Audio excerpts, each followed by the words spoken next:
안녕하세요. 저희 아이는 6살이 넘도록 무발화 상태였어요. 언어를 모방하고 표현하는데 어려움을 겪었어요. 9개월 무렵에는 엄마, 아빠도 하고 소리 모방도 하려고 했지만 18개월을 기준으로 소리 모방을 시키면 짜증을 내고 바깥으로 표현하는 것이 드물어지더라고요. 처음에는 완벽주의라 그런 줄 알았어요. 하지만 그것이 아니라는 걸 나중에서야 알게 되었죠. 무발화란 말 그대로 말을 하지 않는 상태예요. 쉽게 말하면 언어를 사용해서 의사소통을 하지 않는 상황을 말하죠. 무발화는 다양한 이유로 나타날 수 있지만 자폐 스펙트럼, ASD 같은 발달 장애를 가진 아이들에게서 흔히 볼 수 있어요. 무발화가 나타나는 이유는 다양해요. 언어 발달 지연이나 의사소통 의도 부족, 감각 과부하, 불안 등 여러 요인들이 있을 수 있어요. 무발화라고 해서 무조건 언어 능력이 없는 것은 아니에요. 그림카드나 제스처, 의사소통 보조기기 등을 사용하여 무발화 상태인 아이들과 의사소통을 할 수 있는 방법이 있어요. 하지만 저희 아이는 자폐 성향이 있었고 18개월 이후 퇴행이 온 것인지 상호작용이 확연하게 이루어지지 않았어요. 원하는 것이 있을 때는 자기 스스로 해내려고 하거나 손을 잡아 끄는 행동으로 대체하며 의사소통에 대한 필요성을 느끼지 못했어요.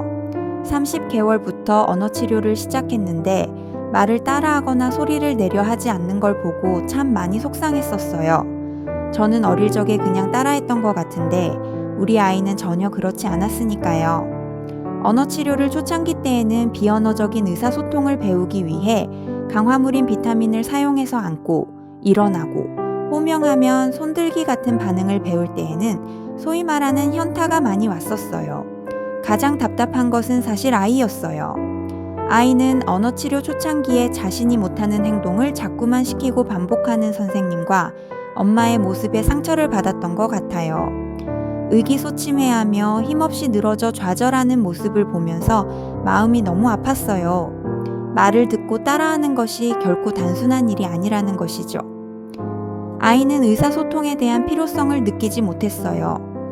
먹을 것을 특히 좋아한다거나 몸놀이나 보상활동에 관심이 있다면 더욱 빨리 늘었을 텐데 아이는 전혀 그렇지 않았어요. 불편함을 경험하게 해주면 언어가 늘거라고 아이가 원하는 물건들을 높은 장소에 올려놓고 아이가 포인팅하며 아 소리라도 내면 물건을 꺼내주는 연습을 하라고 했지만 저희 아이는 포기가 빠른 성격이라 저런 방법들이 도통통하지 않더라고요.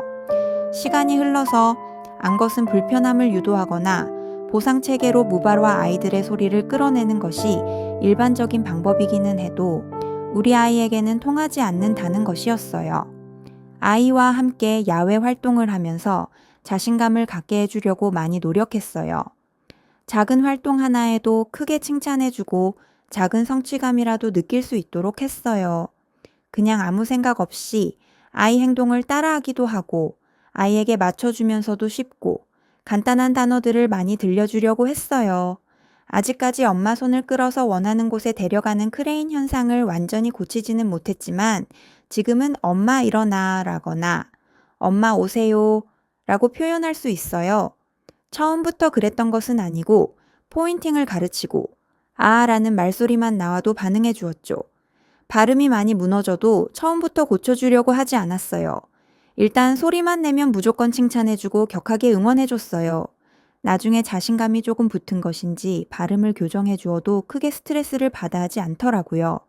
무발화 상태에서 언어가 트이면 사실 몹시 놀랄 줄 알았는데 너무 자연스럽게 나타나서 발화가 터졌다는 사실도 인지하지 못할 정도로 느리지만 천천히 변화가 나타났어요. 솔직히 여전히 매일이 도전의 연속이에요. 아이도 엄마도 극심한 스트레스를 받지만 그 안에서도 많은 기쁨과 보람이 숨어 있다는 것을 알게 되었어요.